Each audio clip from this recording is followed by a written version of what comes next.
Time now for the evening rush. The man police say murdered a UNM baseball player will stay behind bars until trial.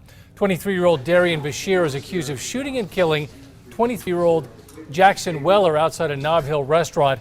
After Judge Lovelace made his ruling, Bashir sighed loudly in court and threw his hands in the air. His trial has not yet been scheduled. The big story for us over the next 24 hours will not be showers, but largely cloud cover and gusty winds coming into the area in advance of our next storm.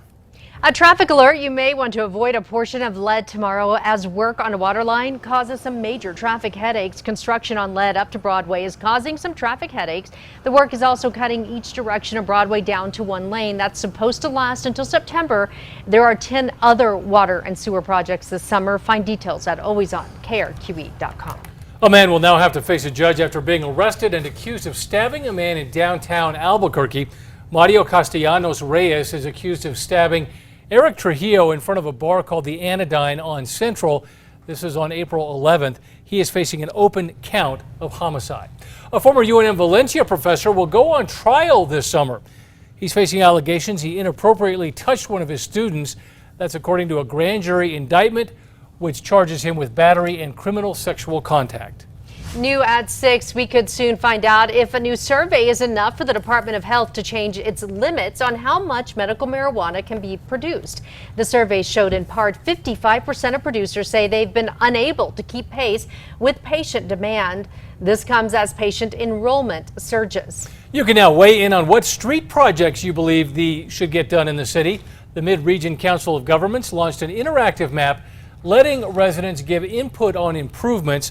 Those submissions will be used to figure out what transportation projects should get funding. Right now, PNM is proposing building a large substation with massive high voltage power lines. This at Eubank and Paseo. PNM says it's to keep up with the growing demand, but neighbors are worried about health effects, property values, and that it will be an eyesore. PNM says in part it will work to find a mutually beneficial solution.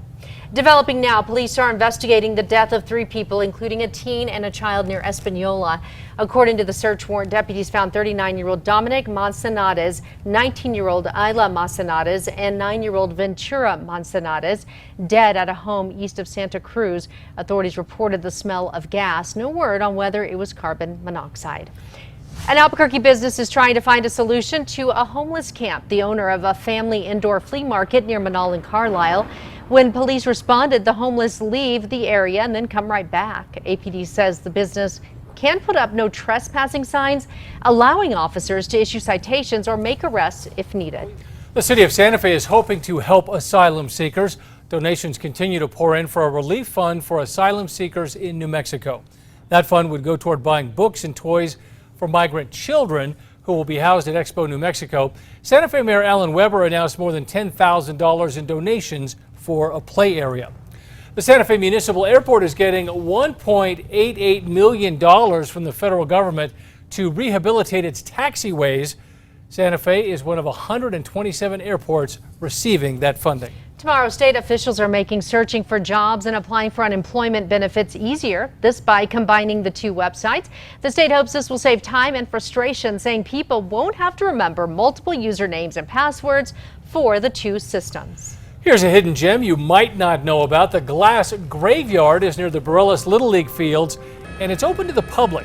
The 20-acre site used to be the city's old river landfill from 1920 until 1948. A lot of old glass pieces remain. Well, our Metro Threat Index starts to edge up for tomorrow. It's mainly because we're going to see more cloud cover across the state, and we're also going to see some gusty winds here in the metro. Gusts could top 30 miles per hour. Local law enforcement are applying for what they've learned in an active shooter drill. Multiple agencies responding to the mock active shooter call. You can see the fake shooter tagging a few students, letting them know they've now been shot. You can see sheriff's deputies then carrying victims from the scene and acting quick. Bomb squads from across the nation will take home what they learn at the local robot rodeo. The 13th annual event kicked off today at Sandia National Labs. Teams from all around the world are learning how to disable bombs with robots in simulated emergencies. Southwest Albuquerque now has a new park. City officials cutting the ribbon to Anderson Heights Park near 98th and Dennis Chavez. You can see the park includes a play area, a picnic plaza, and a basketball court. The park is paid for with more than $900,000 in voter-approved general obligation bonds. After falling short of a world record, the crew that launched a solar balloon is planning another launch in September. Scientists hoped it would reach 75,000 feet, breaking a world record. A group of ducklings are safe with their mother thanks to an Albuquerque fire rescue crew. Crews rescuing them from a storm drain. This as their mama waited patiently nearby. Eventually, crews got all of the ducks out and they were reunited with their mom.